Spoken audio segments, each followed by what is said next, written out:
I'm Natalie Jennings, 36, and just last weekend, my cousin's text nearly brought me to tears. No underachievers at the reunion. 14 years of building a luxury resort chain from the ground up, and my family still treats me like I never lived up to the Jennings name because I didn't become a surgeon or a judge. The irony? They booked their extravagant reunion at the Ashcroft, the most sought-after resort in Aspen. The very resort I own, the one where my approval is needed for every VIP event. They have no idea what's coming. If you're watching this, drop a comment and let me know where you're tuning in from. And don't forget to hit that the Ashcroft subscribe button if family drama hits a nerve. You're going to want to see how this plays out. Growing up in the Jennings family meant one thing. Achievement wasn't optional. It was mandatory. My father, Gregory Jennings, became the region's top orthopedic surgeon, known for operating on Olympians and billionaires. My mother, Elaine, held a federal judgeship by 42, all while hosting lavish charity galas that made the society pages every month. Our family lived in a glass mansion on the edge of Denver's wealthiest neighborhood. Every child was expected to carry the torch. My oldest brother, Christopher, became a thoracic surgeon like Dad, only younger and faster. My sister, Julia, graduated Yale Law and now argues high-profile environmental cases on the national stage. My younger brother, Logan, made partner at a private equity firm before 30. And me, I was the artistic one, the misfit, the disappointment. As a child, I wasn't drawn to grades or medals. I was drawn to space, color, and emotion. I turned our basement into themed cafes, complete with lighting and menus. I curated every school dance and holiday fundraiser like it was a Broadway premiere. To my family, it was fluff. Cute, my mother would say, before pivoting the conversation to one of Julia's law reviews. Fun little hobby, Dad muttered one Thanksgiving, while praising Christopher's latest surgical success. They never saw what I saw, how environment shapes emotion, how ambiance creates connection. They couldn't see the power in it, but I did. I took that vision and turned it into a business. The Ashcroft was the first. 5 more followed. My name isn't just on the deed, it's on the letterhead of one of the most respected hospitality brands in the Rockies.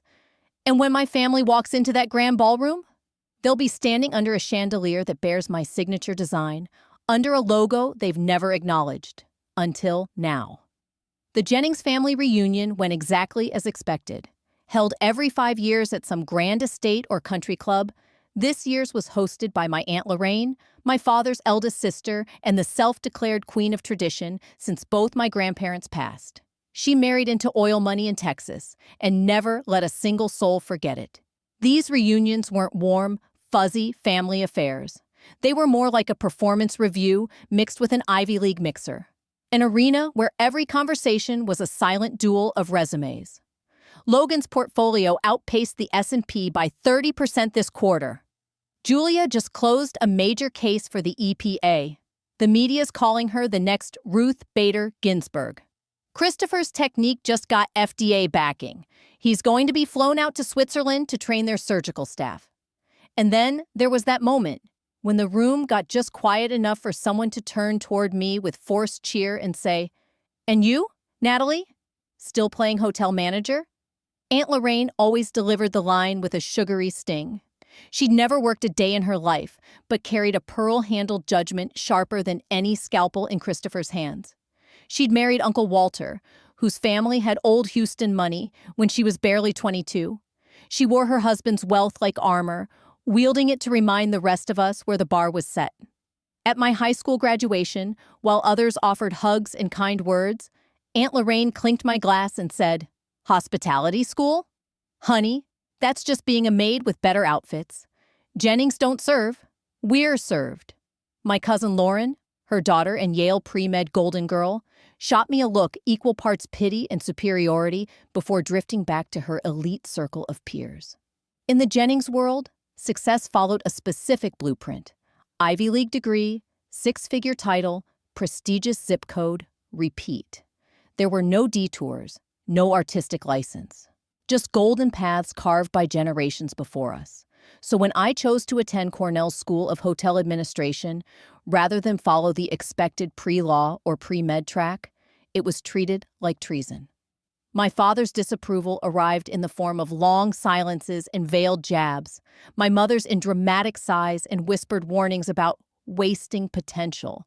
My siblings watched with stiff discomfort, as if afraid failure might be contagious. "You're meant to lead, not fold towels," my dad snapped the night I left for college.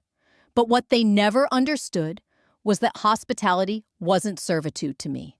It was craft, emotion, memory, connection. I wasn't running from success. I was simply redefining it.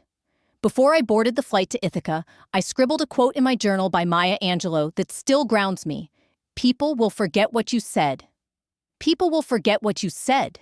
People will forget what you did. But people will never forget how you made them feel. I copied that Maya Angelou quote onto a note card and tucked it into my wallet.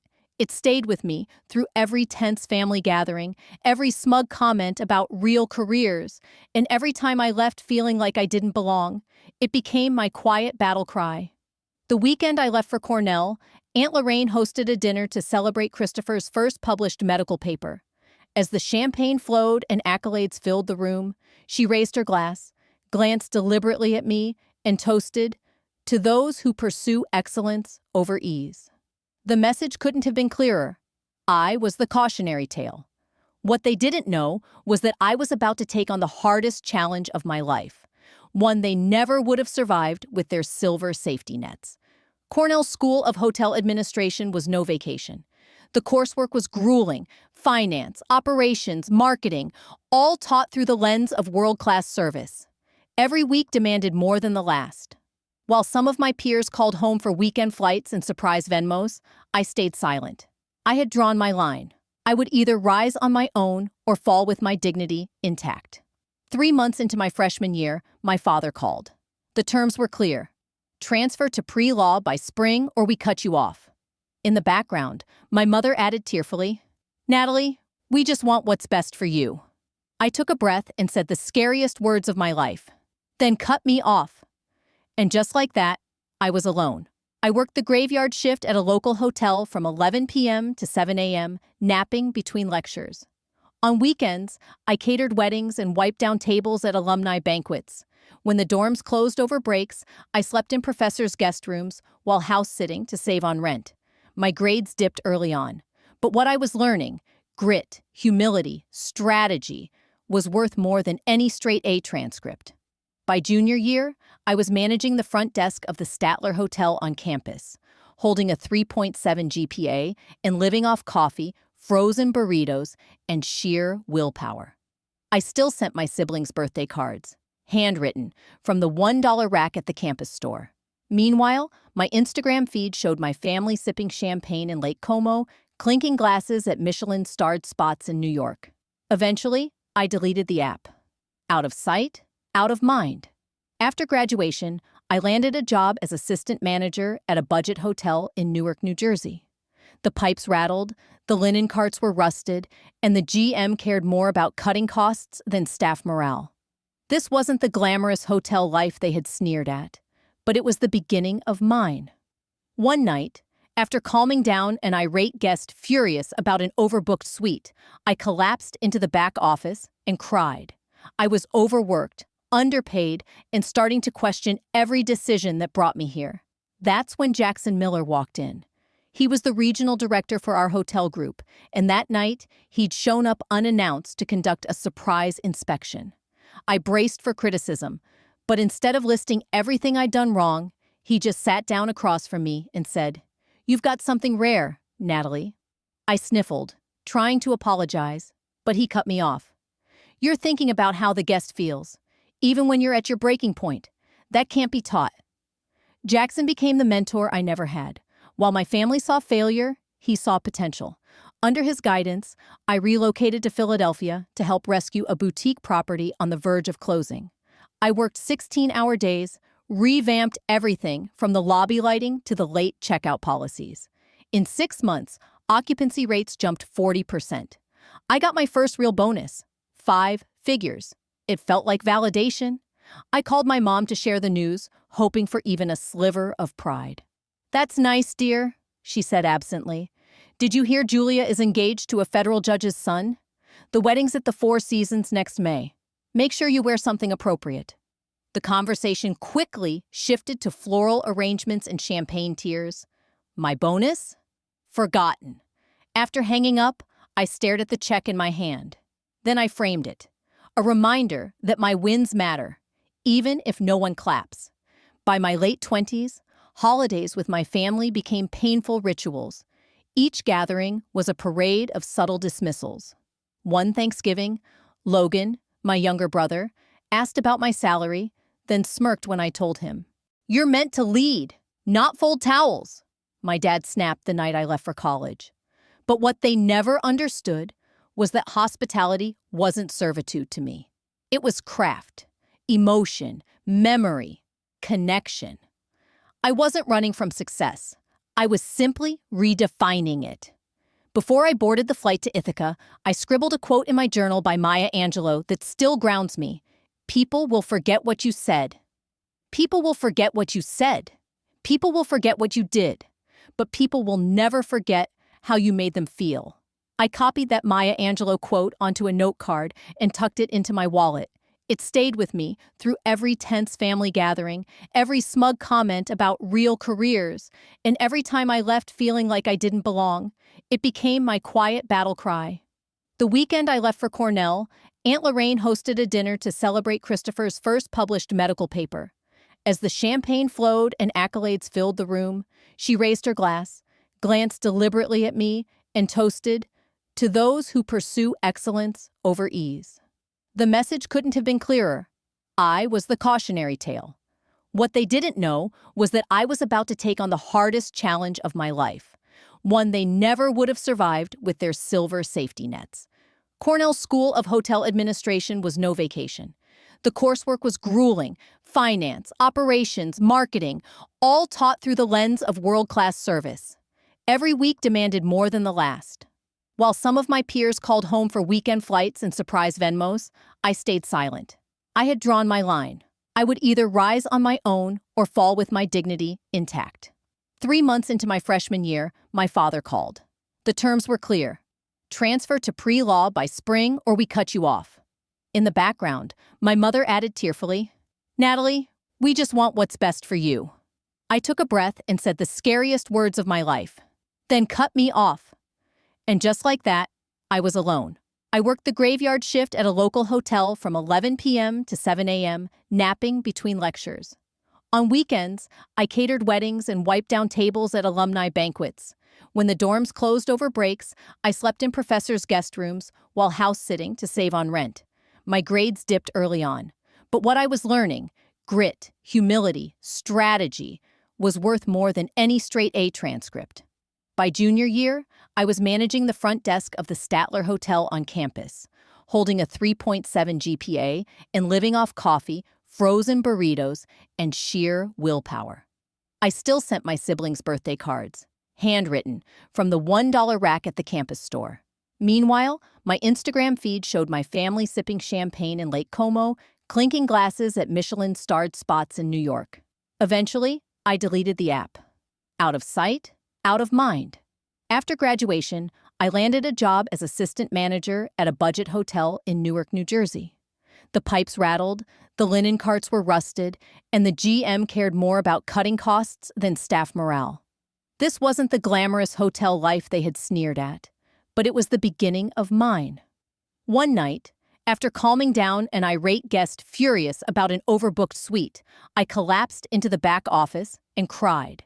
I was overworked, underpaid, and starting to question every decision that brought me here. That's when Jackson Miller walked in. He was the regional director for our hotel group, and that night, he'd shown up unannounced to conduct a surprise inspection. I braced for criticism, but instead of listing everything I'd done wrong, he just sat down across from me and said, "You've got something rare, Natalie." I sniffled, trying to apologize, but he cut me off. "You're thinking about how the guest feels, even when you're at your breaking point. That can't be taught." Jackson became the mentor I never had. While my family saw failure, he saw potential. Under his guidance, I relocated to Philadelphia to help rescue a boutique property on the verge of closing. I worked 16-hour days, revamped everything from the lobby lighting to the late checkout policies. In 6 months, occupancy rates jumped 40%. I got my first real bonus, 5 figures. It felt like validation. I called my mom to share the news, hoping for even a sliver of pride. "That's nice, dear," she said absently. "Did you hear Julia is engaged to a federal judge's son? The wedding's at the Four Seasons next May. Make sure you wear something appropriate." The conversation quickly shifted to floral arrangements and champagne tears. My bonus? Forgotten. After hanging up, I stared at the check in my hand. Then I framed it. A reminder that my wins matter, even if no one claps. By my late 20s, holidays with my family became painful rituals. Each gathering was a parade of subtle dismissals. One Thanksgiving, Logan, my younger brother, asked about my salary, then smirked when I told him. "That's what my executive assistant makes," he muttered, spearing another bite of cranberry sauce. I stopped showing up after that. At 30, I made a pivotal move. I left Philly and relocated to Chicago, where boutique hospitality was booming. I ended things with Brian, my boyfriend of 2 years. An investment banker who once admired my drive, he'd begun parroting my family's condescension. "You're too smart for this hotel stuff," he said during our final argument.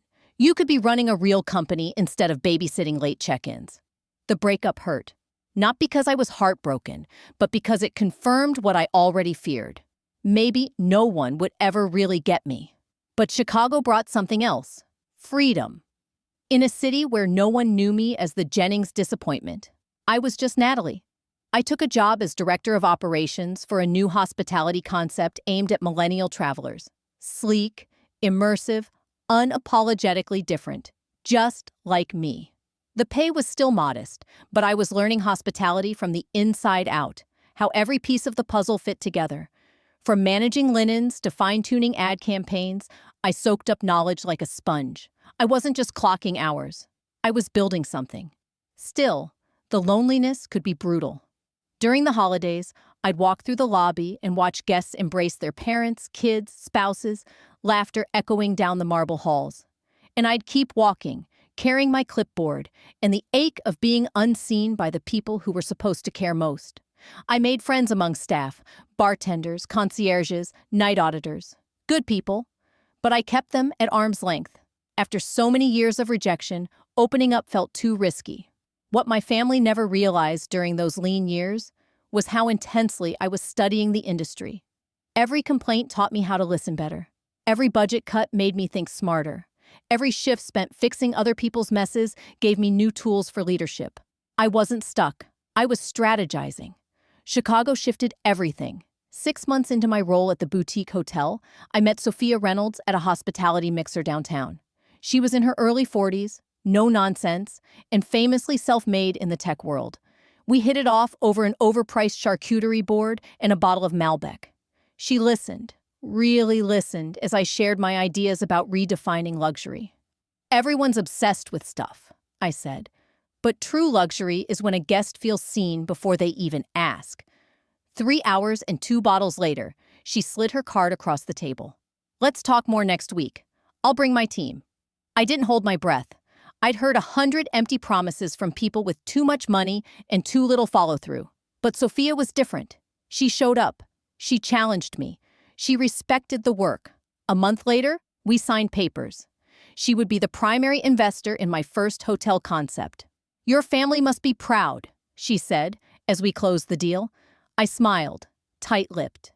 "They don't exactly know yet." She gave me a knowing look, but didn't push. She understood ambition wrapped in solitude. With Sophia's support, I launched Jennings & Company, hospitality, though I stayed behind the scenes. Our first property was a rundown 1930s Art Deco building on the city's west side. I moved into a studio unit during the renovation and lived among dust and noise for 18 months, overseeing every inch of the transformation. When we finally opened the Ashcroft, there was no press frenzy, no media campaign, but word spread quietly among Chicago's elite: politicians, artists, entrepreneurs, people who valued care over spectacle. And for the first time, I saw my vision come to life. And they saw me too. I built systems into our hotels that made luxury feel almost magical. Not forced, not flashy, just intuitive. A guest who casually mentioned loving Isabel Allende would find her latest novel waiting on the nightstand during their next visit. A frequent traveler who always requested blackout curtains and extra pillows, already set before check-in. Every detail was about anticipation, not reaction. I was working 80-hour weeks, building something extraordinary. And still, my family assumed I was floating through life, one lobby shift at a time. My mother's rare phone calls always came with a well-rehearsed sigh. "It's not too late for law school, Natalie. You're still young." I gave vague answers. "Still working in hospitality management," I'd say, which they took as confirmation that I hadn't figured things out. Meanwhile, the Ashcroft was booked out months in advance, with glowing reviews and a waitlist for peak weekends. Sophia and I quietly expanded. We brought in new investors who were drawn to our numbers. High occupancy, low turnover, near obsessive guest loyalty. We acquired a crumbling hotel in downtown Chicago, restored it, and moved on to New York, then San Francisco, then Miami. I deliberately stayed in the background. No interviews, no LinkedIn bragging, no glossy magazine features. All our hotels operated under Jennings and Company, but no one outside a tight inner circle knew who N. Jennings really was. Why? Because part of me still wanted the reveal to sting a little, to show my family what I'd built only when it was too big to ignore. Occasionally, I'd get a Christmas card from Julia showcasing her wedding in Florence or Logan's latest promotion. A box in my closet held these relics: smiling faces, Ivy League sweatshirts, curated perfection. I didn't hate them. I just used them. Fuel for the fire. 7 years after I opened my first property, Jennings and Company managed 12 boutique hotels nationwide, each different, each anchored by our philosophy of personal, purposeful hospitality. We had the attention of industry insiders, private equity firms, Forbes editors, trend analysts. But the public still didn't know my name until the Ashcroft came up for sale. Boston's oldest and most storied hotel, the Ashcroft had fallen from grace. Once the crown jewel of Beacon Hill, it was now a tired shell under corporate ownership that cared more about cutting linen costs than elevating service. The building stood just 3 blocks from my parents' home. My family had hosted anniversaries there. My Aunt Lorraine held her charity galas in the grand ballroom. My father once pointed at the Ashcroft as we passed and said, "Now that's success, Natalie, building something that lasts." And now, it was mine for the taking. I poured everything I had into restoring the Ashcroft. The 2-year, $100 million renovation was a delicate dance between honoring its historic legacy and transforming it into a beacon of modern luxury. I personally reviewed every blueprint, chose every velvet curtain, sampled every menu item, and sat on mattress after mattress until I found the perfect balance of support and elegance. Only the general manager and head of security knew my real identity. I operated quietly through shell corporations, legal proxies, and trusted advisors. I wasn't chasing credit. I was building something that would outlast names. When we reopened, the praise came quickly. A masterclass in timeless luxury, travel and leisure declared. The gold standard in modern hospitality, raved Forbes. Reservations flooded in, actors, senators, tech CEOs, each one added to a waitlist stretching months. The Ashcroft was now a crown jewel of East Coast hospitality. And still, my family had no idea. To them, the Ashcroft remained the type of place real success could rent out for milestone celebrations, the kind of success I had allegedly never achieved. They admired the building. They had no clue who rebuilt it. I wouldn't have said a word. Until the upcoming Jennings family reunion changed everything. I first saw it on Instagram. My cousin Lauren's teenage daughter posted a group photo captioned, "Can't wait for the big Jennings reunion at the Ashcroft Legacy Weekend." I froze. My Ashcroft. For one split second, I let myself hope. Maybe this was it. Maybe they had finally discovered the truth.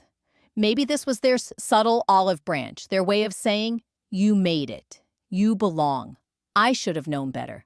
The official invite landed in my inbox a week later, sent to the extended Jennings family, not addressed to me by name. Aunt Lorraine had drafted it with her usual flourish. She detailed an exclusive weekend buyout of the Ashcrofts' grand suites and ballrooms, emphasized the formal dress code, and, of course, announced that Saturday evening's gala would include personal success updates from each family unit. I was about to decline when a separate text pinged on my phone, from Aunt Lorraine directly. "Natalie, dear, I'm sending this privately to avoid embarrassment. This reunion is a celebration of Jennings' excellence. Given your unconventional lifestyle choices, we believe it's best you sit this one out. No failures allowed is our little theme this year. I'm sure you understand." I stared at the screen. 12 years. 12 years of sacrifice, innovation, grit, dismissed in a single sentence. And just like that, the ache I thought I'd buried surged back. But this time, I wouldn't shrink. I set my phone down and walked to the tall window of my penthouse office, overlooking Boston's historic skyline. The late afternoon sun reflected off the buildings I now owned, each one a quiet monument to the years I spent building a life they never acknowledged. Before I could steady my breath, another buzz lit up my phone. Activity in the family group chat.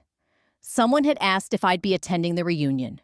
"Natalie won't be joining us," my mother replied. "She's still finding her path." My brother Logan chimed in. "Too bad. Maybe the Ashcroft is hiring. She could always serve drinks." The cousins followed with laughing emojis. Then Julia added, "Be kind. But yes, maybe Natalie can give us a private tour of the service halls and laundry chute. She probably knows them well." Each message hit like a slap. They didn't just doubt me, they pitied me. They didn't just exclude me, they mocked me. 12 years of building from the ground up, 12 hotels spanning the country, and still, to them, I was a joke. A knock pulled me back. My assistant, Rachel, stepped in with my afternoon schedule, but paused when she saw my face. "What happened?" she asked gently. "You look like you've seen a ghost." I passed her the phone in silence. Her expression shifted from confusion to disbelief to fury. "These people," she said, voice rising. "They're your family? The ones whose photos you keep in that box under your desk?" I nodded. "They don't know about any of this?" She gestured around my sleek office. Glass walls, custom lighting, city views. "This empire? They never asked," I said simply. "They decided who I was a long time ago." She handed my phone back with a raised brow. "So, what are you going to do?" The question hovered in the room. I could stay quiet, continue the policy of distance, of letting my silence speak louder than their judgment. Or, "They booked the entire second floor of the Ashcroft," I said slowly, as something stirred inside me. 60 rooms for out-of-town guests. The grand ballroom for Saturday's gala. Rachel blinked. "Yes, the event contract came through last week. I didn't connect the Jennings name." I turned to my desk, pulled up the reservation details. There it was, the Jennings family reunion, hosted by Lorraine and Walter Jennings. A full buyout of our most exclusive spaces, custom catering, premium wine, monogrammed guest amenities, Sunday brunch with a string quartet. The kind of event that required white gloves and flawless execution. And the kind of guest list that had no idea who they were walking into. In that moment, I stopped shrinking. They had unknowingly chosen my domain for their celebration of legacy, while explicitly excluding me for not being successful enough. The universe had delivered the perfect stage for a reckoning. "I'm going," I told Rachel at last. Not as a Jennings, as the owner. Over the next week, I worked closely with Ryan Chen, head of security at the Ashcroft, and Diana Williams, our general manager. We reviewed the event itinerary, suite assignments, and service protocols with absolute precision. No detail was too small. The Jennings family would receive the most exceptional service the Ashcroft had ever delivered. "Do you want the staff to know who you are in relation to the guests?" Diana asked during one of our prep meetings. I paused, then shook my head. "Just that I'm the owner, making a rare appearance to ensure our VIPs are taken care of. Business as usual." That night, alone in my penthouse overlooking Boston Common, I felt the weight of old wounds surface again. I imagined walking into the gala in a floor-length gown, delivering a poised speech revealing my identity, or having my family escorted out for trespassing. Symbolic justice for a decade of dismissal. The revenge fantasies came in waves, vivid and satisfying. But then another part of me, a quieter, stronger part, recoiled at the idea. Jennings and Company was built on grace, not spite. I had always promised myself I wouldn't become them. Wasn't using my success as a weapon just another form of their cruelty? The night before my flight, Sophia Reynolds called. "Are you sure about this?" she asked gently after I explained the whole situation. "You've spent 12 years keeping personal and professional boundaries intact." "I'm not sure," I admitted, "but I'm tired of living in fragments. If this ends things completely, fine. If it starts healing, better. Either way, I'll finally feel whole." As my jet approached Boston the next morning, I looked down at the city that raised me and nearly broke me. Down there, my family was checking into the Ashcroft, with no clue they were stepping into my house, under my roof, playing by my rules. The text still rang in my mind. No failures allowed. Good, because I wasn't one. Inside the Ashcroft security office, 6 screens displayed real-time hotel feeds. The grand staircase, the restaurant, the marble reception desk, all glowing with warm light and impeccable service. "That's them," I said, pointing. My father, tall and still regal in his posture. My mother beside him, draped in tailored elegance. Ryan nodded, making notes on his tablet. We had briefed the staff thoroughly, complete with discreet dossiers of key family members. Let the weekend begin. If you've ever been underestimated by the people who should have lifted you up, hit that subscribe button, because what happens next at the Ashcroft will leave them speechless, and you won't want to miss it. "And that's Aunt Lorraine with Uncle Walter," I added, nodding toward the monitor as a woman with perfectly styled silver hair breezed through the revolving doors, flanked by 2 bellhops managing her coordinated Louis Vuitton luggage set. Even on grainy security footage, her posture radiated entitlement. She moved past the check-in line like it didn't exist. "Let's listen in," Ryan suggested, tapping to activate audio. "We reserved the Commonwealth Suite," she announced to the front desk agent, her accent clipped, old Boston through and through. "But I've heard the Beacon Hill Suite has a better view. We'll take that one instead." Diana Williams, ever composed, replied without missing a beat. "I'm terribly sorry, Mrs. Jennings, but the Beacon Hill Suite is already occupied. The Commonwealth is our premier presidential suite, and we've prepared it exactly to your specifications." "Do you know who we are?" Aunt Lorraine asked, her chin lifting. "The Jennings are one of Boston's founding families. Surely whoever's in the Beacon Hill Suite can be moved." That twist of embarrassment stirred in my gut again. An old reflex. This is how I grew up, watching clerks, servers, and staff shrink under my family's sharp, dismissive tone. I'd always hated it. Diana's voice never faltered. "I'm unable to share information about other guests, but I can assure you the Commonwealth Suite will exceed your expectations." She paused, then added smoothly, "And the owner has arranged a special welcome amenity for your entire party." At that, my aunt's expression shifted. "The owner? You've spoken with them directly?" "Yes, Mrs. Jennings," Diana said. "The owner takes a personal interest in all high-profile events hosted here. That did the trick, being noticed by someone powerful. That aligned perfectly with Aunt Lorraine's worldview." "Well, that's appropriate.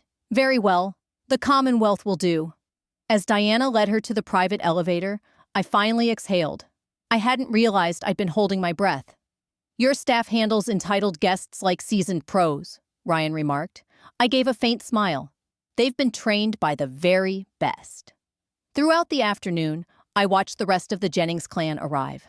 My siblings with their curated families, cousins I hadn't seen in over a decade, family friends with expensive smiles. Each was greeted with flawless service, unaware that the so-called failure they'd excluded was watching them arrive one by one from her own office. I noticed everything. My father tipped generously but avoided eye contact. Julia never looked up from her phone. Logan spoke loudly in the lobby, name-dropping colleagues and CEOs like trading cards. The most revealing moments were the ones they thought no one noticed. Like my cousin Michael sneering at the temperature of his welcome champagne. Stephanie, Aunt Lorraine's daughter, made a snide comment about the bellhop's uniform as she breezed past the front desk. Uncle Walter sent back his old-fashioned 3 times before the bartender got it just right. Ryan Chen, standing beside me in the security suite, winced. Your family is… challenging, I offered, saving him the search for a diplomatic term. He gave a dry chuckle. That works. By evening, most of the Jennings clan had gathered in the Ashcroft's renowned restaurant Magnolia for their welcome dinner.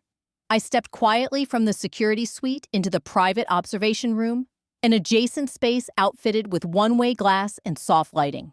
From there, I could watch without being seen. Laughter rang out over fine crystal. I listened as the very people who had dismissed me toasted one another with stories and achievements they believed I'd never match. Did you hear about Natalie? Stephanie's voice sliced through the hum of conversation. Catherine says she's living in some little apartment in Chicago, managing a hotel chain or something. What a waste, someone responded. The Jennings paid for the best schools in the country, and she tosses it away to play hostess. A glorified maid. At least she's not here to make anyone uncomfortable with her alternative lifestyle, Aunt Lorraine added smoothly. This weekend is about real success. My cheeks flushed, not with shame, but with clarity. I turned to the server, who had been discreetly assigned to me. Make sure my family wants for nothing tonight, I said quietly. Every request, every detail, the Jennings standard. Yes, Ms. Jennings, he nodded, vanishing into the dining room with seamless grace. I didn't reveal myself that night. I watched, I listened, I took notes, and with every smug comment, I felt the same fire that had carried me through every sleepless night and empty bank account rise again.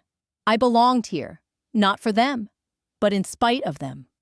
Later that night, as I inspected the lobby, adjusting a floral arrangement, noting a flickering sconce, I nearly bumped into Stephanie, coming from the bar. Excuse me, she said absently, then looked closer. Wait, do I know you? You look so familiar. 10 years had changed me. Gone was the girl in secondhand sweaters and unsure posture. In her place stood a woman in a tailored navy suit, composed and unapologetic. I don't believe we've met, I said with a soft smile. Are you enjoying your stay at the Ashcroft? It's stunning, she replied. My family has a long history with this hotel. We're having a reunion this weekend. How wonderful, I said warmly. Family is so important. It is, when they're worth claiming, she joked, then paused. I probably shouldn't have said that. Just family drama. You know how it is. I certainly do, I replied, my smile steady. Enjoy your evening, Ms. Jennings. I walked away before Stephanie could register that I'd used her last name, without her ever mentioning it. By the time I returned to my suite, messages from Diana and Ryan were already waiting. The Friday night dinner had gone smoothly. Aside from a few signature Jennings complaints about wine temperatures, bread crusts, and room humidity. The family had retired, satisfied with every custom pillow, every personalized turn-down note, every impeccably mixed cocktail, all orchestrated under my direction. Saturday morning brought the first official event, a private breakfast on the Ashcroft's garden terrace, followed by family portraits on the sweeping marble staircase. From my suite above, I watched them assemble in perfectly color-coordinated pastels. It was like a living magazine spread, every hairstyled, every pose practiced. To the Jennings legacy, my father declared, raising a mimosa. 3 generations of excellence. The sound of clinking glasses and polite laughter floated upward. They looked flawless. They always had. But the moment of truth was approaching, and I was ready. As the gala hour neared, I stood in my walk-in closet, selecting the gown I'd chosen for this night months ago. Midnight blue silk, tailored to power and grace.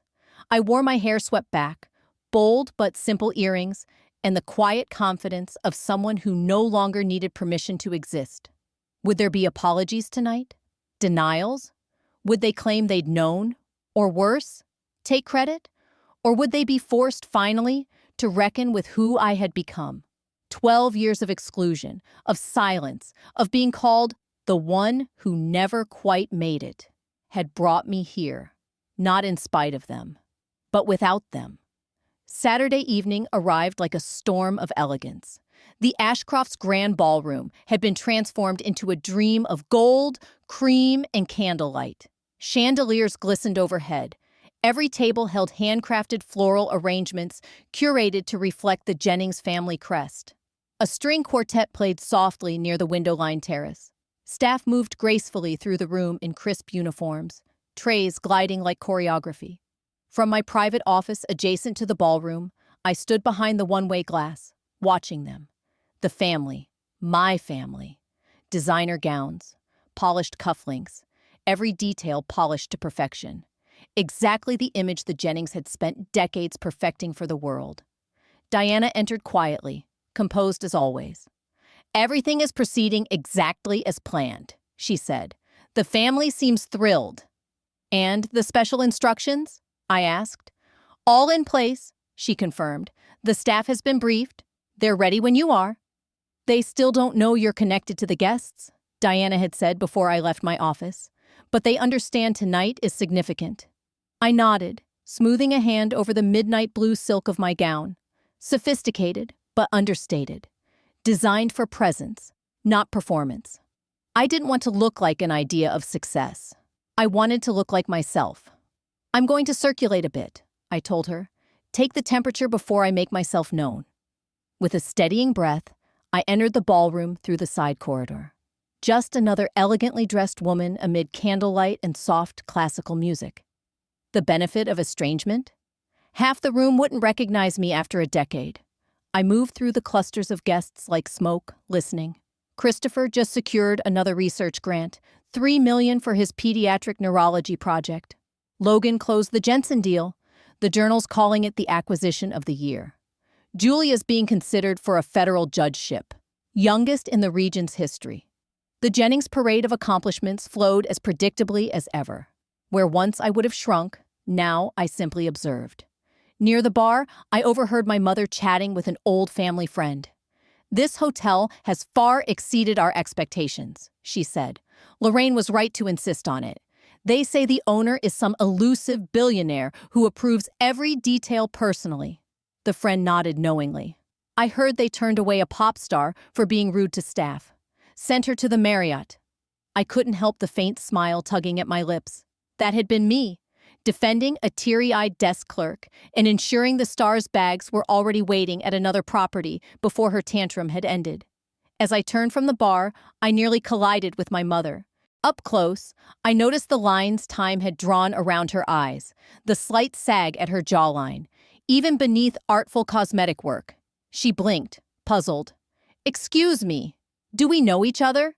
For a moment, I was 12 again, craving her approval. My rehearsed lines dissolved. "You look so familiar," she said slowly. "Are you related to the Whitneys from Connecticut?" I shook my head gently. "Number? But, enjoying your evening, Mrs. Jennings?" "Very much," she replied. "This hotel has outdone itself." "Are you with the staff?" "In a manner of speaking," I said, pulse steady now. "I take a special interest in evenings like this." Before she could ask more, Aunt Lorraine's voice rose above the crowd, calling everyone to be seated for the gala dinner. My mother turned toward the head table, and I stood frozen for a breath, rattled but composed. I stepped into a quiet corner, just beyond the reach of candlelight and chatter, watching as the Jennings family settled into their assigned tables beneath glittering chandeliers. From across the ballroom, Diana met my gaze. She raised a brow, the unspoken question clear. I gave a small nod. It was time. Dinner began like clockwork.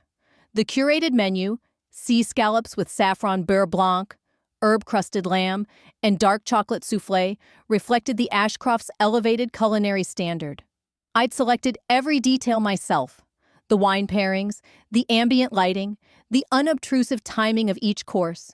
From my vantage point, I saw smiles, heard murmurs of approval, saw my family relaxing into luxury, oblivious to the fact that every flourish had my fingerprints on it. Between the main course and dessert, Aunt Lorraine stood, champagne flute in hand. As expected, the room quieted around her. For 5 generations, the Jennings name has stood for excellence in Boston, she began. We've produced surgeons, lawmakers, entrepreneurs, and tonight, we honor not just what we've achieved, but what we represent: discipline, ambition, and a refusal to settle for less. Polite nods, murmurs of agreement. The usual. We may not be perfect, she added with a dry laugh, the kind meant to imply humility while reinforcing superiority. But we Jennings never choose mediocrity, never embarrass the family name. My hand tightened around the crystal stem of my water glass. And so, a toast, she continued, raising her glass. To the absent Jennings, those abroad in service, in study, or in ventures that bring honor to our legacy. Everyone raised their glasses. Everyone, except me.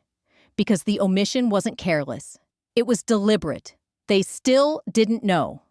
And then the moment came. At Aunt Lorraine's table, a server's hand slipped. Just a tremor, but enough for a drop of red wine to land perilously close to her Hermes purse. "This is unacceptable," she gasped, standing so quickly her chair scraped loudly. "Where is the manager? The service tonight has been barely adequate. We paid for exclusivity." The ballroom went quiet. Forks paused midair. Conversation ceased. Diana was there in seconds, composed and attentive. "I'm terribly sorry for the inconvenience, Mrs. Jennings. Please allow us to make this right." "Make it right?" Lorraine snapped. "The damage is done. This is her mess. Do you even know what that means?" She glared. "Who's in charge here? I want the owner. Now." Chairs shifted. Guests exchanged glances. The hush deepened. And finally, I stepped forward. Aunt Lorraine's voice cut sharply through the ballroom, laced with indignation. "I demand to speak to the person in charge." Diana didn't flinch. Calm as ever, she responded with grace. "Of course, Mrs. Jennings. As it happens, the owner is here tonight and would be happy to speak with you personally." Lorraine's expression shifted. A flicker of smug satisfaction crossed her face. Well, finally, a little accountability. This was it. 12 years of silence. 12 years of becoming who I was. Away from them, without their permission. I took one long breath, squared my shoulders, and stepped into the center of the ballroom. "Good evening, Aunt Lorraine," I said, my voice steady and clear. "I understand there was a concern at your table. As the owner of the Ashcroft, I want to personally ensure your satisfaction." The entire room fell into stunned silence. Lorraine's face paled, her posture wilting as confusion overtook condescension. My father half rose, his mouth open, speechless. My mother's champagne flute slipped from her fingers, tipping onto the white linen tablecloth with a soft splash. "Natalie?" It was Julia who spoke first, eyes wide, disbelief in every syllable. I turned to face the room, scanning their shocked faces. "Welcome to the Ashcroft," I said evenly. "My hotel, one of 12 in the Jennings and Company hospitality portfolio. I founded the company. I own it outright." The air grew thick with disbelief. "I understand the issue was a drop of wine," I continued, approaching Lorraine's table. "We take every guest experience seriously. It's how we've earned our 5-star reputation." I gave a small signal. A server, calm, trained, and flawless, stepped forward to dab the tablecloth with the precise spot removal method I had taught personally. "This isn't possible," Lorraine stammered. "You work at some hotel chain in Chicago." "I do own a hotel in Chicago," I said calmly, "along with properties in New York, San Francisco, Miami, and others. Jennings and Company employs over 2,000 people and generated $300 million in revenue last year. My brother Logan looked like he'd swallowed a lemon." "You're lying. This is some stunt." Diana stepped forward, holding a sleek leather portfolio. If I may, she said, these are the Ashcroft's ownership documents and recent media coverage on Jennings and Company. My father accepted it with trembling hands. He flipped through it in silence, his face unreadable. Then came my mother's voice, soft, raw. Why didn't you tell us? Tears welled in her eyes. And there it was, the real question, the one that had always lived beneath the surface. Why hadn't I told them? The answer pulsed in every memory, every condescending remark, every sibling comparison, every "no failures allowed" message. You never asked, I said simply. You decided who I was a long time ago, and that version of me wasn't worth your curiosity. I turned to face the entire ballroom. I didn't plan this to humiliate anyone. I didn't build Jennings and Company to prove anyone wrong.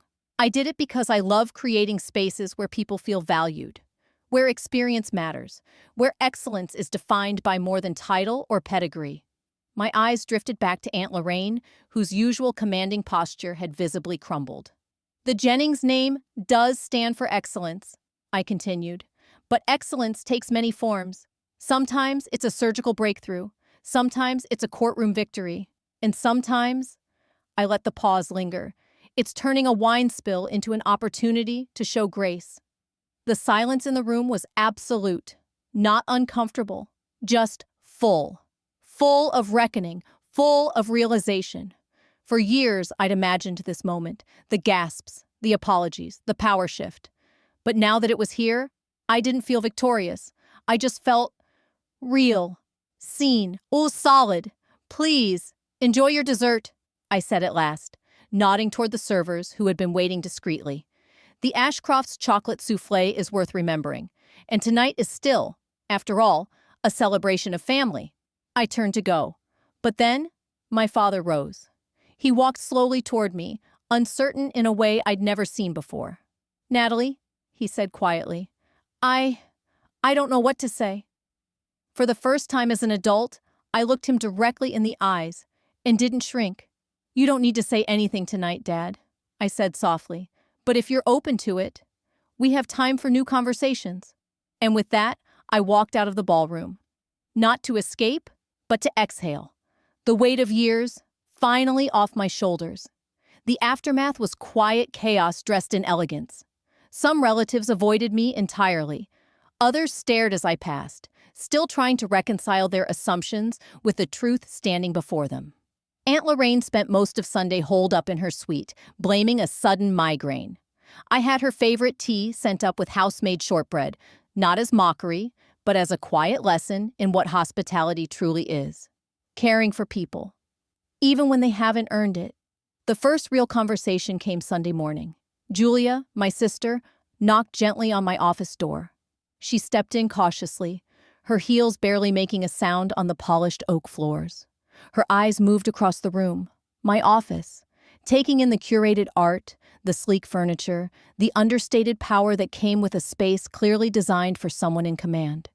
I don't even know where to begin, Julia said, settling gently on the edge of a chair. Neither do I admitted. It's been a long time.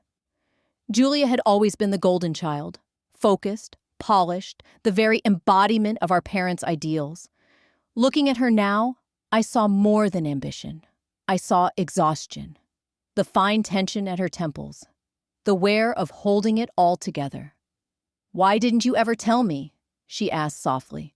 All those holidays, the dinners, the weddings, we talk about work, about our lives, and you never said a word.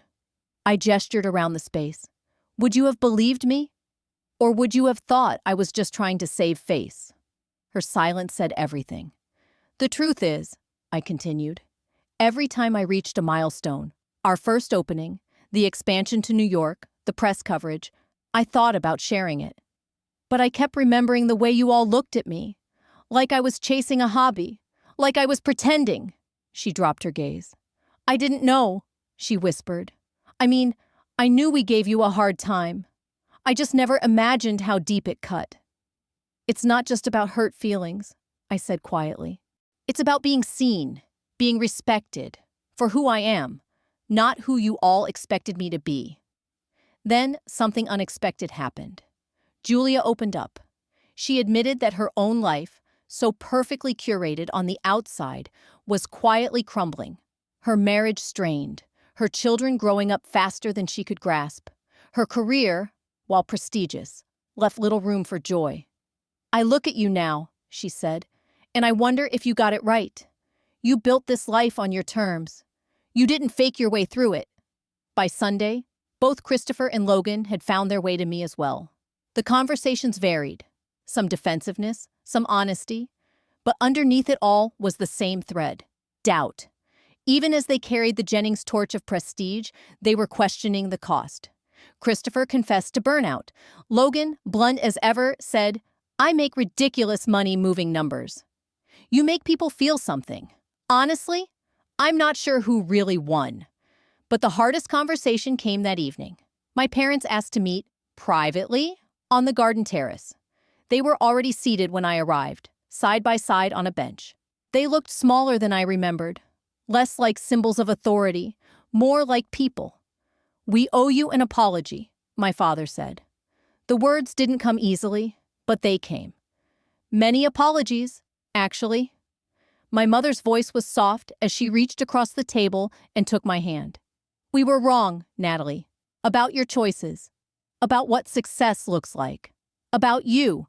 The question I'd never been brave enough to ask finally made its way out. "Why couldn't you see me?" My voice didn't shake. Why wasn't who I actually am ever enough?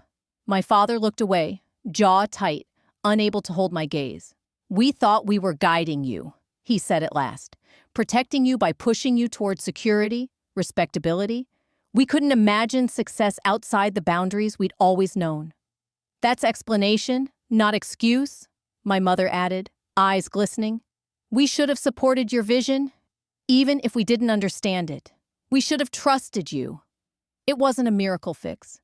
It didn't undo the years of silence, the dismissiveness, the ache, but it was a beginning, a real one. There were still uncomfortable silences, old patterns itching to resurface, but now there was space between them for something new to grow. A tentative relationship based on who we actually were, not who we were expected to be. When the family departed that Monday, there were awkward hugs, stiff smiles, cautious invitations to visit. I accepted some, declined others. Healing, I knew now, doesn't always come all at once. In the weeks that followed, I stopped splitting myself into compartments. I opened up more, to friends, to colleagues. I dated without minimizing my achievements. I stopped apologizing for my ambition. 3 months later, I hosted a private dinner at the Ashcroft, our flagship in Chicago. I invited the people who had truly seen me from the beginning: my roommate from Cornell, who once covered my textbooks, the chef who believed in my first restaurant vision, the team who stood beside me long before press or profit. We raised our glasses. "To seeing people as they are," I toasted, "not as we need them to be." My relationship with my family is still evolving. My siblings, especially Julia, have begun questioning the ideals we were raised with. Some bonds have strengthened. Others, like with Aunt Lorraine, remain distant. She sent a stiff apology letter weeks later, clearly more PR than personal. But the most profound shift wasn't in them. It was in me. For years, I chased milestones in hopes of being seen, wondering, is this enough yet? Now I know. Success isn't proving your worth to those who never tried to see it. It's building a life that feels meaningful, on your terms. Last month, my parents visited the Ashcroft. There were awkward moments, but I saw them start to understand. My father ran a hand along the garden railing I designed. "You've always noticed people," he said, "even when we didn't notice you." It wasn't everything, but it was something. And finally, it was enough. If you've made it this far, thank you for listening, for witnessing a story I once thought would stay hidden forever. I shared all of this not for sympathy or applause, but because I know I'm not alone. Maybe you've been cast as the failure in your own family. Maybe you've walked into rooms where you felt invisible, or tried to explain a dream no one else believed in. If so, I see you.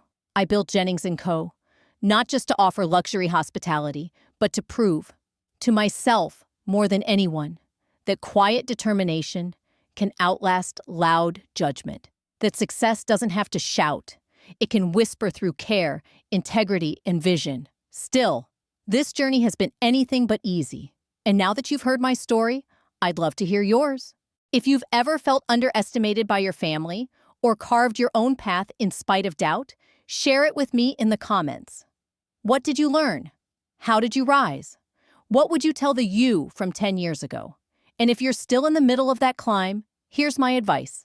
Don't let anyone else's limited imagination define your future. Your path may not make sense to them, but it only needs to make sense to you. Keep building, keep dreaming, and don't wait for permission to become who you already are.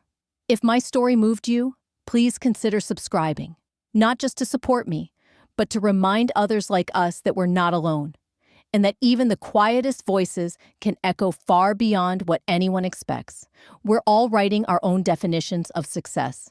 I hope yours feels true.